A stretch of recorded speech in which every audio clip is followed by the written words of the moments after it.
Oof, the tip is softer and more sensitive to pressure, Corbin.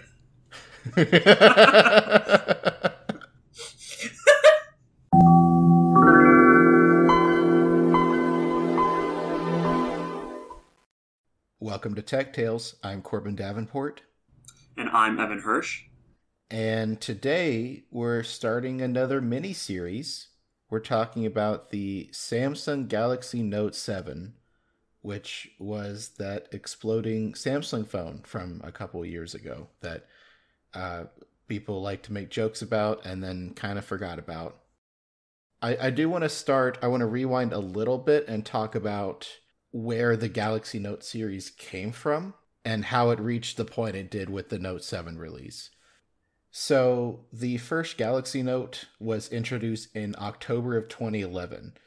And by this point, Samsung had already made a lot of Android phones. I think we were on the Galaxy S2 or S3, something like that. I think it was the 2. Yeah. But the original Galaxy Note kind of had two unique features. The display on that phone was extremely large for the time. Do you want to make a guess at how large it was? It was probably like 5 inches. Yeah, it was 5.3 inches. Yeah, I remember that being huge. So my memory of that time, right, this was back when I was an Android person, before I submitted to the dark side. I had, my dad had the original Galaxy S, and I was pining for an S2, but it wasn't on Verizon, so I got a Nexus, or the Galaxy Nexus. And mutual friend, Quinn Nelson, YouTube tech reviewer, was tweeting out something about this new phone, the Galaxy Note, that he was reviewing, and it was huge, and he was like, this phone's really good. And this was at the time that Samsung was basically just releasing, like, everything to see what works. Oh yeah, they were flinging stuff at the wall to see what stuck. Yeah, this was even before like the Galaxy S was like an established phone series. That wasn't even really, it wasn't even really solidified as their flagship until the S3 I think came out, and Samsung was like, this is the Android phone we want to sell to people. But so like the Galaxy Note was very much written off as like just another one of their crazy experiments, and They had many others. Like, they had one that was a lot bigger, too. Yeah, they had... I think that was the Galaxy Mega. Yeah, that's the one. That's what they called it. They had one with a micro projector in it. They had one that was basically like the form factor of a camera, but it had smartphone guts in it, which I keep pushing for them to make another one of those, because I would really like a modern one of those that I can swap lenses on. You mean the Galaxy Camera? Yeah, that was such a cool idea. That was such an awesome idea. If there was a Sony Alpha with Android on it, I would be so happy because I could just upload my photos. No, but going back, it's like, I remember that the Galaxy Note, everybody was like outriding it as this crazy, insane idea. But it was actually, I think, the first person I remember who said, this phone is really good, you all are like not paying attention to this, was Quinn Nelson, who was like reviewing this thing. And it was because of that actually, for my dad's next phone, when it was time for him to upgrade, he was a Palm guy, he missed a stylus. He likes, like, drawing and physical notes. I'm like, you should get the Note 2. So he did, and he was basically a Note fan all the way up until he switched to iPhones with the, I think the 6 Plus. Yeah, the display was pretty big for the time. Again, it was 5.3 inches diagonally. At that point, the current iPhone was the iPhone 4S, and that had a 3.5-inch screen. So that was a pretty significant difference. So there was the large display, and then the other selling point for this obviously was the stylus. Mm-hmm. Those two things were kind of unique about it. Besides that, it was running Android 2.3 Gingerbread, good old Gingerbread. Oh man! It had an Exynos 4210 chipset on the 3G model and a Qualcomm Snapdragon S3 on the T-Mobile and LTE versions. And this phone was almost immediately a hit. Mm-hmm. Before it even released in the United States, just in like South Korea and maybe a couple other countries around there, within 2 months it sold 1 million units. Really? This phone, like I said, was first introduced in October 2011. It didn't come to the United States until February. By March of 2012, globally they had sold 5 million of these phones. So very quickly selling a lot of units. So Samsung started releasing new Galaxy Note phones every year. We had the Galaxy Note 2 in 2012, we had the Note 3 in 2013, Note 4 in 2014, etc. And then finally, in August 2016, we get to the Galaxy Note 7. So one thing I just realized, and you might be like, Evan, why is your audio so far away? Is I just had a mental flash, and I just went to my closet and opened up a drawer, and in my hand I'm holding a Note 2. Because I just forgot that I have one stashed here.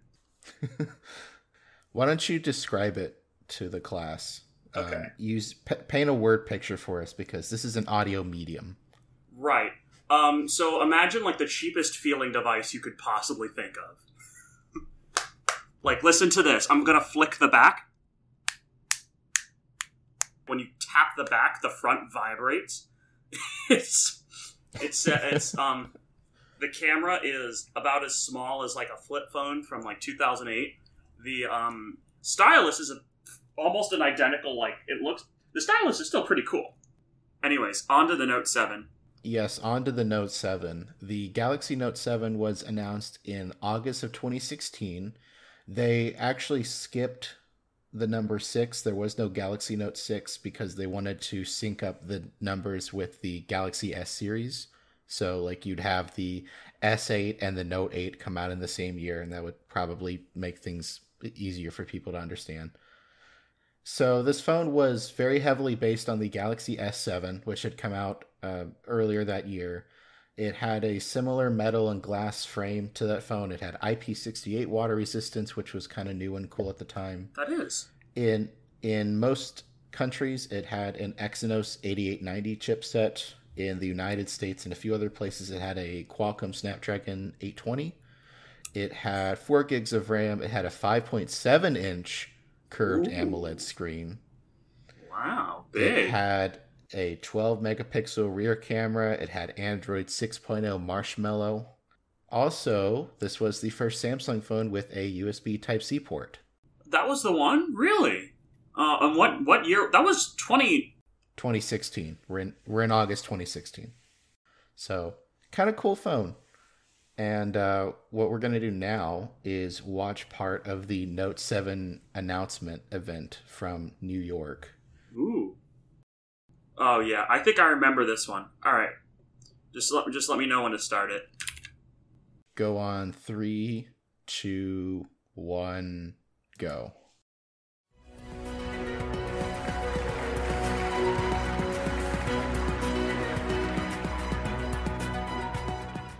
Thank you. And thank you, DJ.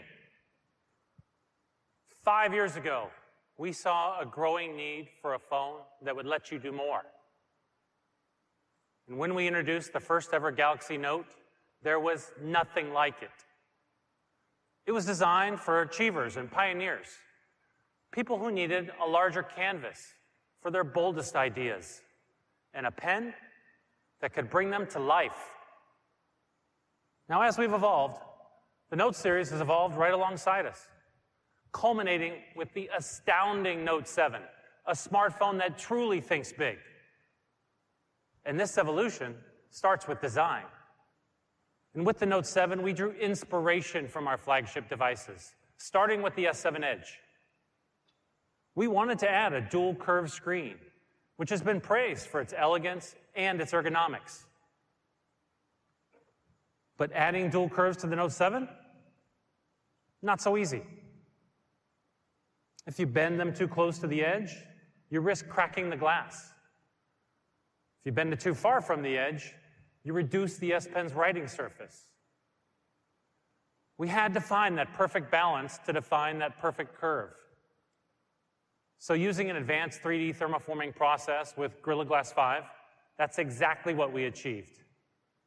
With dual curves and a rounded back, the Note 7 is thin and narrow, with glass that feels like it wraps all the way around the device. And it's so natural to use in one hand, you'll never believe it has a 5.7-inch screen. Of course, we can't talk about the Note 7 without talking about the S Pen, which has already transformed how we work and how we play. We wanted to make writing and drawing feel like using a classic pen on paper. So we reduced the diameter of the S Pen tip by more than 50% to 0.7 millimeters. It made it more precise and sensitive to pressure. I mean, I think it's awesome. Thank you. It's amazing.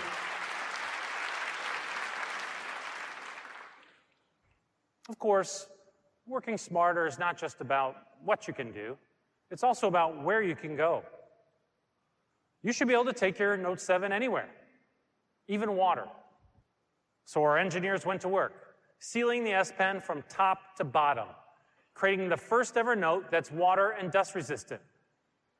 It's IP68, which means it can survive in 5 feet of water for up to 30 minutes. Thank you. It's amazing. The S Pen has always set the Note apart. And unlike some companies, we don't treat key innovations like accessories. So you don't have to buy the S Pen separately, and you don't have to charge it before using it. The Note 7 is built for people who want to do more. And that's why we're giving you more. We doubled the base memory from the previous Note to 64 gigs. Yeah, right on. Now, you can carry more than 7,000 songs in your pocket. I mean, that's more than 2 weeks of continuous music playing. The Note 7 also has an expandable storage slot that supports a micro SD card up to 256 gigs. So you can keep your favorite music, photos, videos with you at all times. I mean, let's be honest. It's a redonkulous amount of storage. Thank you. We also improved the processing power and the battery life of the Note 7. Compared to the previous Note, the Note 7 is about 30% more powerful. And its GPU is about 50% more powerful. So you can get more things done more efficiently. But a phone that does big things also needs a big battery to match. So we gave the Note 7 the largest capacity battery of any Note we've ever made. Thank you. Of course, we all run low at some point. So Samsung has led the way to bring you fast wireless charging. I mean, I love the convenience of setting my phone on the charger without having to fumble around with the cord. Or you can fast charge with our new USB Type-C cable. It's symmetrical, so you don't have to worry about plugging it in upside down. And it's lightning quick, but don't worry. We aren't going to move to a next-generation connector and leave you behind. Every Note 7 will come with an adapter that's compatible with earlier Galaxy accessories at no additional cost. Yes.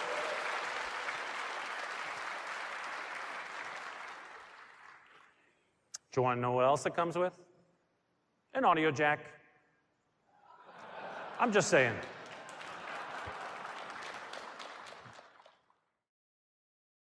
I used to love watching these things.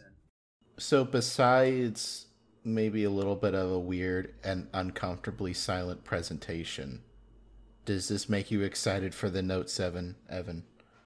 Putting myself back in August 2016, Evan, I've already jumped ship and, gone to the dark side of Apple, from which I will never return.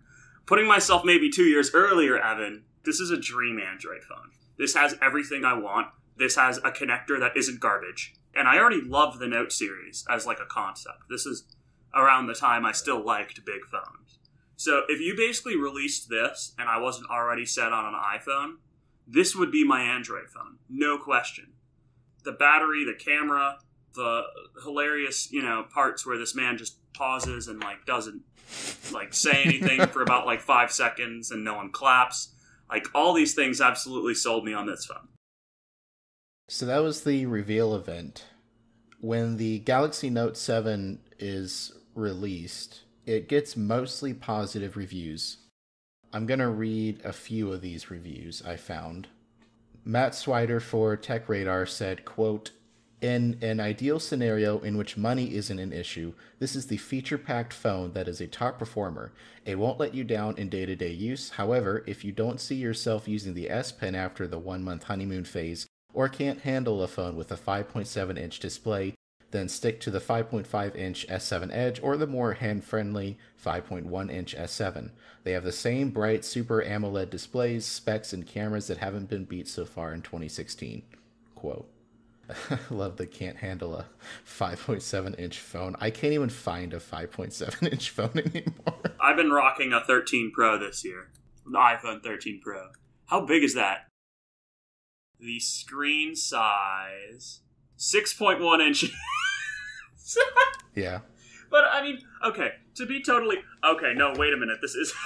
Oh my god. Alright, I am freaking out right now. So, the Galaxy Note 2 was considered a giant phone, right? Right. My 13 Pro is as big as it. I'm putting the 13 Pro down on top of my Note 7. I'm sorry, my Note 2. I don't have a Note 7. Please let me on an airplane. I'm putting my iPhone 13 down on top of my Note 2, and it's basically about as big.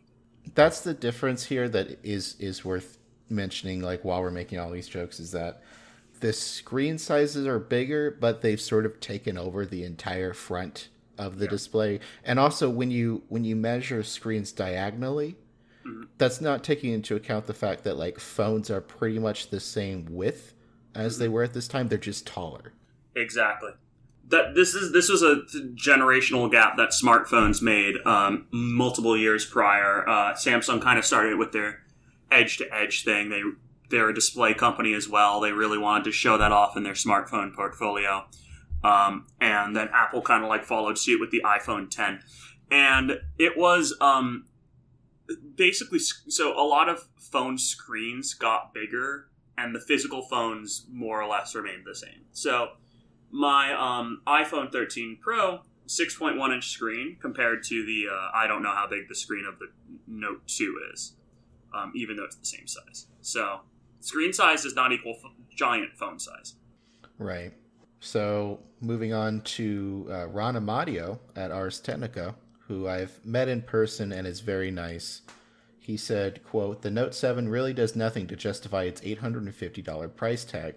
Compare it to a device like the OnePlus 3, which has the same SoC, the same amount of storage, more RAM, 6 gigabytes versus Samsung's 4 gigabytes, much better software, and a more durable metal body. Have we mentioned you can buy 2 OnePlus 3s for the price of a Galaxy Note 7? The device only costs $400 with none of OnePlus's past invite system shenanigans. Apparently in China, Samsung is releasing a better version of the Note 7 than what the rest of the world will get. This one has 6 gigs of RAM and 128 gigs of storage, which would have done a little more to justify the huge price tag." Quote. Wow, my man's really just said, like, for $100 more you can get a MacBook Air. Like, that's no. Yeah. You might be like, this man is nice, but you know what? I believe this man is a heathen and a Note 7 denier, and I'm willing to fight this man to the death personally. Off these outrageous claims. OnePlus was really like picking up around this time, 2016, right? Like this was around this. Well, okay. Tech journalism when it comes to Android phones is a bit of a bubble, right? Because like there's a lot of options, but everyone just buys Samsung phones. Is really the way to put it. Is Samsung owns like an insane amount of the market, and LG was a pretty big phone manufacturer. It wasn't even enough for them. They shuttered that entire operation. So Samsung basically is, and continues to be the behemoth in the Android market if you decide that you want to limit yourself to that Android market as far as phones go. With the sole exception of China. Or at least in the American market, let's put it that way. The last review I wanted to mention was from Engadget. They wrote, quote, "When I reviewed the Galaxy S7 and S7 Edge earlier this year, I was already convinced Samsung was operating at the top of its game. After using phones as well crafted as those, I didn't think it would be possible to love the inevitable fall-up as much. I was wrong. The Note 7 isn't a perfect phone, it's expensive, and there still isn't a hugely compelling reason to buy into the S Pen lifestyle if you haven't already. Even so, by combining the updates that just went into the S7 siblings with a number of subtle improvements to the Note's design and software, Samsung has built its finest phone yet. The Galaxy Note 7 isn't just the best Galaxy Note ever, it's a strong contender as the best Android phone you can find right now. Quote. One small problem is right. Yeah. Yeah. One more thing. That's kind of the general impression of most reviews, is that the price is a little bit high and not everyone really cares about the S Pen, but on the whole, this is definitely one of the most impressive Android phones at this time. So the Galaxy Note 7 was officially released on August 19th of 2016. Not that long later is when we get the first reports of the phone catching on fire. Yeah. So for this mini-series, I'm going to cover some of the explosions that happened, not all of them. There's just not a lot of reporting for most of these. Like, there's a certain point, I forget exactly where, but when Samsung has to like make an official statement about how many reports they've had of the phone exploding, the number is much higher than the number of reports I can find media coverage of, or social network posts or something about that. So we're not going to cover all of them. We're going to cover the noteworthy explosions. That pun was not intended, but I'm keeping it. That's pretty good. Thank you. So the first explosion that gets any kind of media attention was on August 24th of 2016. This is when a woman in South Korea reported that her Galaxy Note 7 exploded while charging, and it was charging using the micro USB to USB Type-C adapter that Samsung included in the box for the phone. Mm-hmm. So this was Samsung's first phone with a USB Type-C port. So to make this transition a little bit easier, they included a little adapter in the box for the phone where you could use micro USB cables and other accessories and, just plug that into the bottom of the phone. The Korea Herald covered this, and I'll quote their English translation here. According to them, the woman said, quote, "My boyfriend's Galaxy Note 7 exploded while charging overnight. It has been less than a week since he started using the phone. I woke up by the bang and the smell of smoke." Quote. Which sounds horrifying. This is patient. Imagine what it must be like to be patient zero. The first in the global epidemic of people's phones exploding. Incredible. Honestly. There is a photo of this one, and I'll send it to you. It looks like I kept cheese in the fridge. It does look like moldy cheese. Yeah, it looks like moldy cheese. You can catch a glimpse of that adapter. Did they not include just a USB-C charger in the box, or was this just for all? This was an additional thing, so you could also use your old charger. I don't actually know. I would assume there was an adapter and cable in the box because this was around the time Samsung was doing that for most of their phones. But yeah, I don't know. Maybe the cable in the box wasn't long enough, and this person already had a nice long micro USB cable. Yeah, I guess this is also probably for the adapter is good for, I don't know, maybe your car just comes with a micro USB cable that you can't take out. Or all the weird accessories that right. need an adapter. I know this was used with Samsung's early Gear VR headsets because the first headsets they made for those were micro USB, so you needed the adapter. Regardless, was this a problem because of the adapter had nothing to do with it? This explosion, right? Yeah. So I was actually getting to that. The reason why there weren't huge alarm bells going off for this immediately was kind of two reasons. Number one, this mentioned the adapter. Mm-hmm. Some people guessed that like you just did, maybe the power conversion in this adapter is maybe not perfect or something, and maybe you shouldn't be charging devices at high speeds with this adapter. And also just the second reason is that there's at least a few reports of this kind of thing happening with almost every phone. If you do enough Googling, you'll find a report of every iPhone catching on fire or something, or every Samsung phone catching on fire. Mm-hmm. It's just, when you manufacture millions and millions of these phones, even if there's like only a 0.0001 chance that you manufactured the battery wrong, like that's still a handful of devices. That's kind of why like the news reports about this first explosion are kind of like, that's not good, but like, you know, this probably doesn't mean anything for other people who bought this phone. So a few days later after this, there was another explosion on August 30th of 2016. This was another person in Korea that reported that their phone caught on fire while it was charging. The original source of this was a social media post that I believe has been deleted. I couldn't find it. But Business Korea quoted it in their article about this. They said, "There was another explosion of the Galaxy Note 7. It was my friend's phone. A Samsung employee checked the site. He is currently in talks over the compensation with Samsung."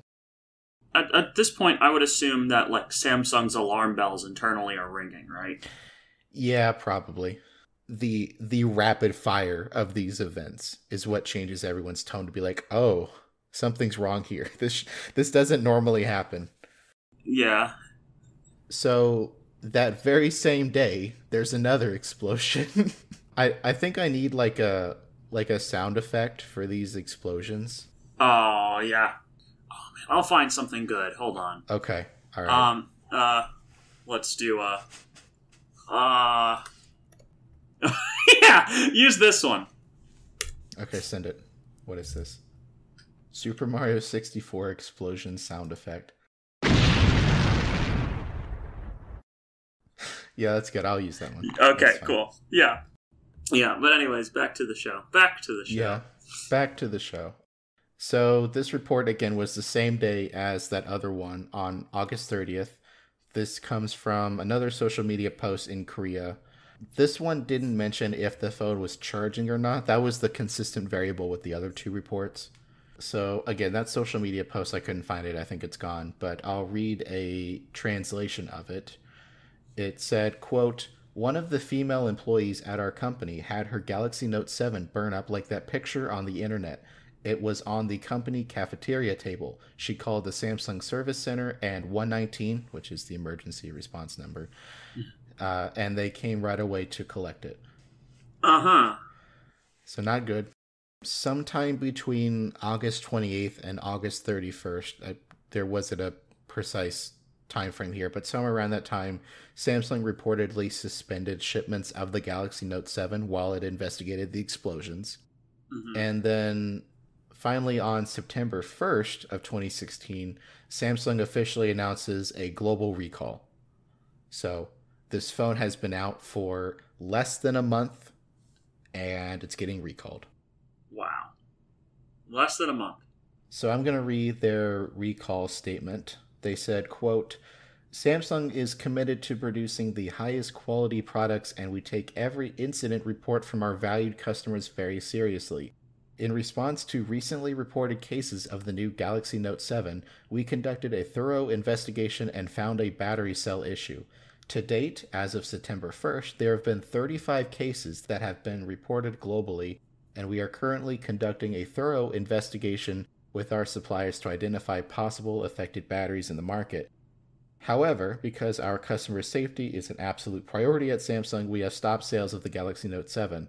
For customers who already have Galaxy Note 7 devices, we will voluntarily replace their current device with a new one over the coming weeks. We acknowledge the inconvenience this may cause in the market, but this is to ensure that Samsung continues to deliver the highest quality products to our customers. We are working closely with our partners to ensure the replacement experience is as convenient and efficient as possible." Quote. Yeah. So yeah, this is the start of the recall on the Note 7. And that is where we're going to leave it for this part. And in the next chapter in this explosive tale, we're going to talk about more explosions. We're going to talk about how the recall went. And then we're going to talk about the second recall, because there's a second one. There's a second? How do you have it? Oh, okay. Let's go talk about the second. What happened, Corbin? Please inform me. We're going to talk about it in the next episode, Evan. That's what I just said. The next episode? The next episode. Oh, this is a multi-part series. It is. That's what I said. I had to split it up somewhere. That's true. All right. That makes sense. Yeah. Evan, do you have anything you'd like to plug before we get out of here? Follow me on Twitter. Please improve my ratio. @EvanExtreme. Short and sweet. Short and sweet. Unlike the recall process for this phone. Which we will cover in the next episode, because this is a multi-part series, which I just phased out during Corbin explaining.